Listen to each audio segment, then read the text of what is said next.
আসসালামু আলাইকুম বন্ধুরা, মাসুবা কিচেন উইথ ভিলেজপুর তরফ থেকে সবাইকে সালাম জানাচ্ছি। তোমরা কেমন আছো বন্ধুরা? আশা করি ভালোই আছো। আজকে আমি খুব মজাদার একটা রেসিপি নিয়ে আসলাম তোমাদের সামনে, ডিমের ঝোল। কি বলবো, এইভাবে যদি কেউ রান্না করে খেয়ে দেখে কেউ মেহমানও চলে আসে, এইভাবে রান্না করলে মেহমান তো খুব খুশি হব। বলবো যে মাছ মাংসর চেয়ে এই ডিম রান্নাটা খুব সুন্দর হয়েছে, খুব স্বাদ হয়েছে, একদম অবাক করা একটা রেসিপি। এইরকম ডিমের ঝোল রান্না করে খাইলে খুব টেস্টি হয়। বন্ধুরা দেখা যাক কিভাবে আমি রান্নাটা করলাম। এই যে এখানে আমি 5টা ডিম সিদ্ধ করে নিয়েছি অলরেডি। বন্ধুরা ছিল নিয়েছি অফ ক্যামেরা। এই দেখো আমি ছুরির সাহায্যে কিভাবে আস্তে আস্তে লাহে লাহে আমি এইভাবে এগুলো কেটে নিচ্ছি। তোমরা এইভাবে আস্তে আস্তে করবে বন্ধুরা, সময় নিয়ে, তাড়াহুড়ো করো না, একদম আস্তে আস্তে একটু একটু করে কেটে কেটে নিবা, একটু যেন কাটতে গেলে যেন দুফালটা না হয়। বন্ধুরা এরম আস্তে আস্তে ছুরি দিয়ে আঁচে আঁচে নেবে গায়ের মধ্যে, ডিমের চারপাশে গুডাল ডিমের এইভাবে আঁচে আঁচে নিবে। আমি যেভাবে তোমাদেরকে দেখাচ্ছি তোমরা দেখতে পাচ্ছ, এই যে আস্তে আস্তে আমি আঁচে আঁচে নিচ্ছি।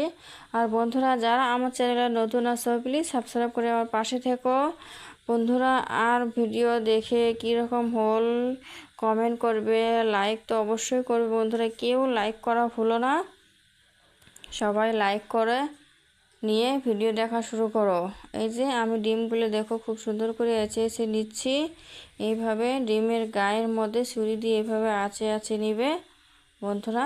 আমি সব ডিমে এইভাবে আঁচে আঁচে নিচ্ছি, তোমরা দেখতে পারছো। আর এই ডিমের রান্নাটা খুব সুন্দর হয়েছে। এই যে এখানে আমি 3টা আলু কেটে নিয়েছি ছিলে একদম পাতলা পাতলা করে বন্ধুরা, সেই মোটা করে নিই কিন্তু এমনি বড় সাইজ, একটু পাতলা পাতলা সাইজ করে কেটে নিয়েছি, বেশি পাতলা করে নিই, মিডিয়াম সাইজ। এই যে ধুয়ে পরিষ্কার করে রেখে দিয়েছি। এইভাবে আলুটা আমি সাইজ মতন কেটে নিয়েছি। এই যে ডিমগুলো দেখতে পারছো, এই যে তোমাদেরকে তখন ভালো করে বোঝা যায়নি হয়তো, এই দেখো কিভাবে আমি একটা এসে নিয়েছি। এই যে বেশিও না, একটু হালকা হালকা সাহায্যভাবে এসে নিয়েছি ডিমটা ছুরি দিয়ে। বন্ধুরা এইভাবে ডিমটা রান্না করলে দেখতেও ভালো লাগে, কি সুন্দর খাইতেও টেস্ট হয়, মশলা টশলা সবগুলো একটু ঢুকে যায়।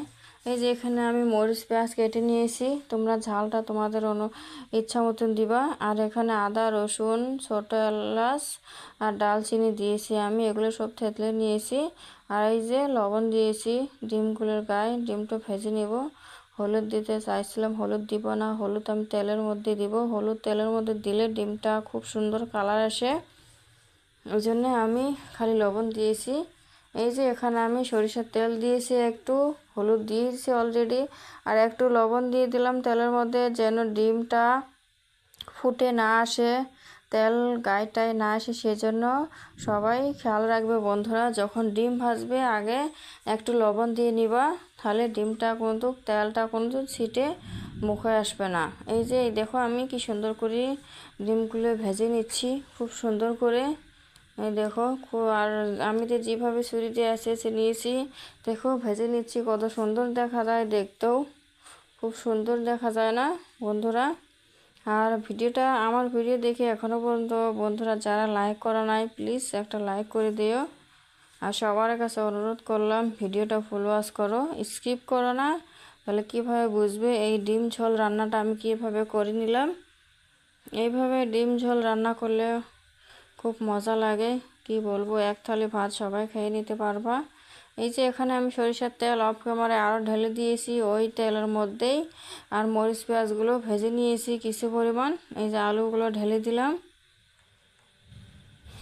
দেখতে পারছো আলুটা ঢেলে দিলাম আমি তেলের মধ্যে। এই যে হলুদ গুঁড়ো দিয়ে দিলাম পরিমাণ মতন,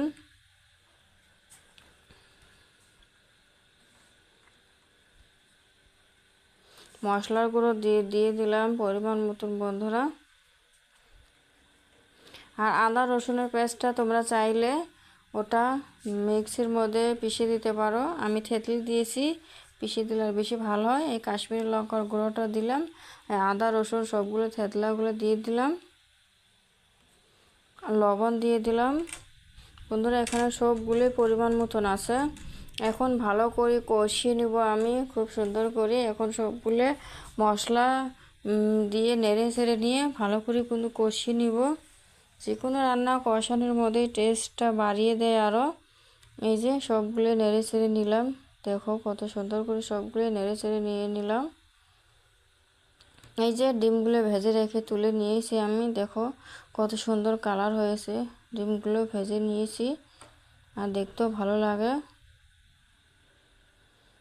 ডিমগুলোর আচাটাও খুব সুন্দর হয়েছে।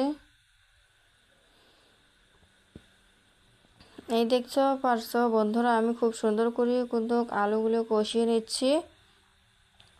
দেখো কত সুন্দর করে আলুগুলো কষিয়ে নিচ্ছি, একটুও জল দেই নাই। আলুগুলো যে আমি কষিয়ে নিচ্ছি একটুও জল দিই নি, এগুলো সবগুলো তেলের মধ্যে কষিয়ে নিচ্ছি। এই যে ডিমগুলো দিয়ে দিলাম আমি, এখন ডিমগুলো দিয়ে একটু ভালো করে নেড়ে চেড়ে নিব। ডিমটা দিয়েও কিছু পরিমাণ কষিয়ে নিব, অত না, জাস্ট 3 মিনিটের মতন কষিয়ে নিব ডিমগুলোর সঙ্গে আলুগুলো, তাহলে আরও বেশি টেস্টটা হয়, রান্নার স্বাদটা বাড়িয়ে দেয়, অনেক স্বাদ বাড়িয়ে দেয়।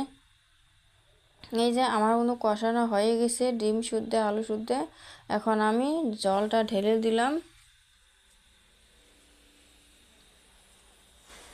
পরিমাণ মতন জল ঢেলে দিলাম, বেশি জল দেই নাই। ডিম সিদ্ধ করা আলুটা আমার অলরেডি কিছু পরিমাণ সিদ্ধ হয়ে গেছে, আধা সিদ্ধ তো হয়ে গেছে। এখন একটু দিয়ে দিলাম, আলুটা একটু সিদ্ধ হবো, আর কিছু পরিমাণ ঝোলটা একটু কমে যাওয়ার পরে আমি নামিয়ে নেব। আমি কিন্তু বেশি ঝোল রাখবো না। এই দেখো কত সুন্দর হয়েছে বন্ধুরা, তোমরা দেখে বোঝা যাচ্ছে যে কত সুন্দর একটা রেসিপি হয়েছে। এই ডিমের ঝোলটা যা টেস্ট হয়েছে না, আমি যে কি বলবো বন্ধুরা।